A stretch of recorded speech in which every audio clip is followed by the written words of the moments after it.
Hello friends, welcome to my channel. இன்றைக்கி நம்ம ரொம்பவே சூப்பரான சப்பாத்தி ரெசிபி தான் பார்க்க போகிறோம்.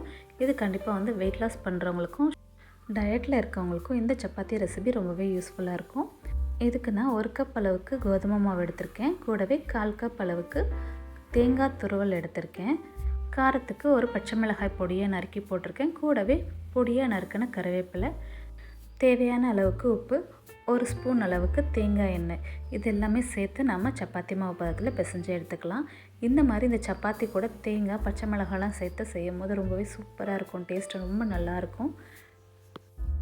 கொஞ்சம் கொஞ்சமாக தண்ணி தெளித்து மாவை பிசைஞ்சு எடுத்துக்கலாம். நல்லா சாஃப்டாக சூப்பராக மாவு பிசைஞ்சாச்சு. இதை நம்ம அப்படியே ஒரு 10 நிமிஷம் ஊற வச்சுட்டு அதுக்கப்புறமா நம்ம சப்பாத்தி செய்ய ஆரம்பிக்கலாம்.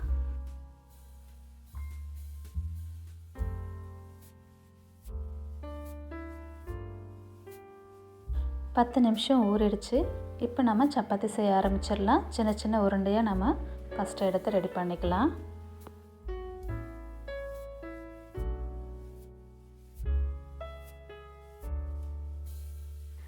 இப்போ இந்த மாவை நம்ம சப்பாத்தி கல் வச்சு தேய்ச்சி எடுத்துடலாம்.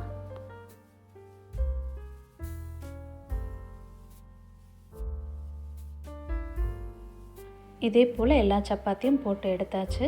அடுத்து நம்ம சப்பாத்தி செய்யவும் ஆரம்பிச்சிடலாம். தோசைக்கல் நல்லா சூடானதும் நம்ம சப்பாத்தியை போட்டு எடுத்துடலாம். எண்ணெய் ஊற்றாமல் சப்பாத்தி செய்யணும் அப்படின்னா கூட ரொம்பவே நல்லா சூப்பராக இருக்கும். நான் இன்றைக்கி தேங்காய் எண்ணெய் சேர்த்து தான் சப்பாத்தி செஞ்சுருக்கேன். தேங்காய் சேர்த்து சப்பாத்தி செய்யும் போது டேஸ்ட் ரொம்பவே நல்லாயிருக்கும். இதுக்கு நம்ம எதுவுமே தொட்டுக்க இல்லாமல் கூட அப்படியே சாப்பிட்டுக்கலாம். சைடிஷ் எதுவுமே தேவையில்லை. ரொம்ப டேஸ்ட்டாக நல்லாயிருக்கும். இதே போல் எல்லா சப்பாத்தியும் போட்டு எடுத்துக்கலாம்.